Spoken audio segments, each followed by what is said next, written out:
Ahojte priatelia, dneska máme v pláne ísť sa pozrieť na jazda cez 3 štáty.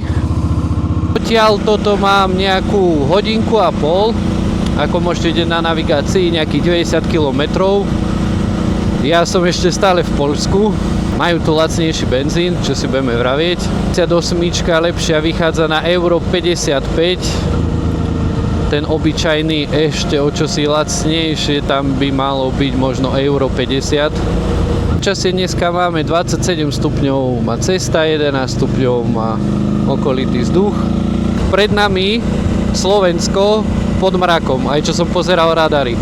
Hej, otočím sa na Poľsko a krásne slnečno, bez obláčikov. No to je nádhera však. No a my si ideme do tohto počasia. Pre istotu som zobral aj nepremoky, čo nikdy nevie. Je to rozdiel. Tu Slovensko, Poľsko. To je nádhera. My máme príchod 11.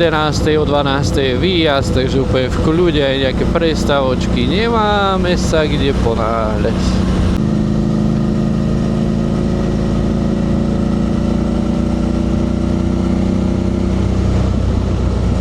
Oravská lesná v zime tu nám vie napadnúť strašne veľa snehu.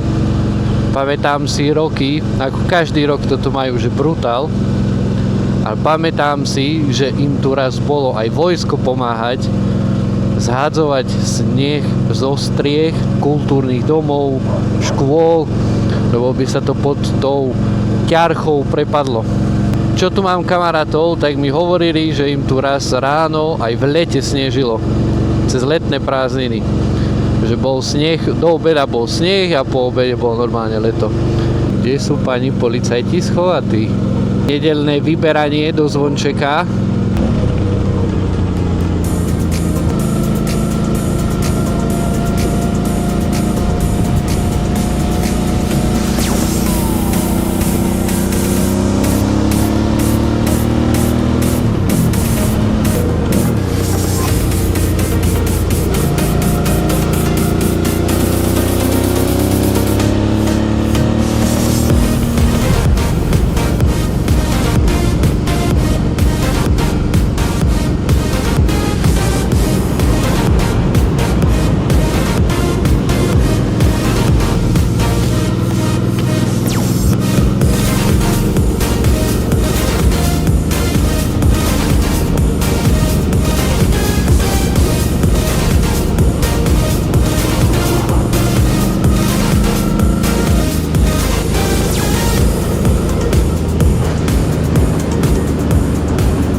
Zišli sme zo Studenej Oravy na Kysuce. Musím povedať, že slniečko krásne vyšlo. Hneď je pocitovo teplejšie. Takže dobre, všale nech sa oteplí. Zima už bola dlho. Výchylovka, obec Nová Bystrica. Dobre, no, teraz sme tu. Hodinu pred otvorením, nie sme prví. Takže ideme sa tu popozerať. Ale dobre ste povrčali, dačo z vás bude.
zastanem, že idem natočiť kolónu a pozeraj, zarobené, 5 eur, zarobené, paráda.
minútka meškáme, ako vždy.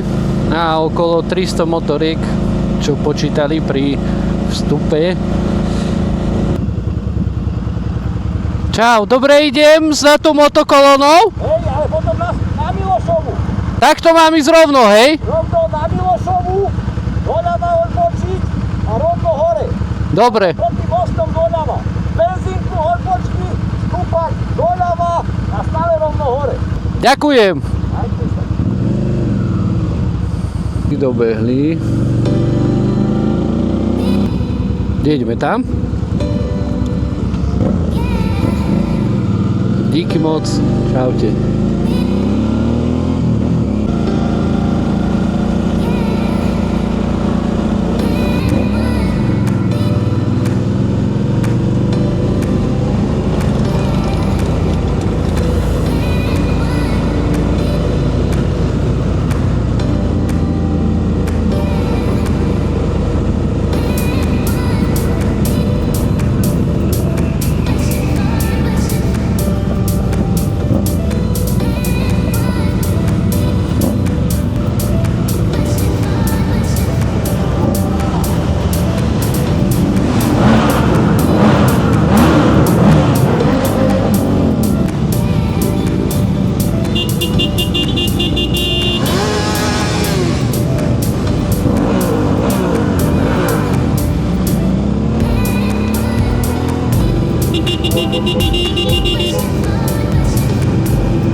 Ďalšia akcia úspešne ukončená, jazda cez 3 štáty, čiže boli sme v Klíne, boli sme v Martine, boli sme v Mikuláši a teraz máme 4. otvorenie. Dobrá trasa, málo aut, veľmi dobré organizačne, všetky križovatky boli fakt, že podchytené a medzi nami žiadne auto nešlo. Tí vodiči, čo sa týka Čiech, Poľska, zastavili, v kľude počkali. To sa s vami lúčim. Bolo to super, ak ste boli, zažili ste krásny zážitok. Počka si to užiť v tej skupine. Jasné, nie pre každého to je to kotol. Varíš sa, musíš dávať pozor. Ale má to tiež svoje čaro.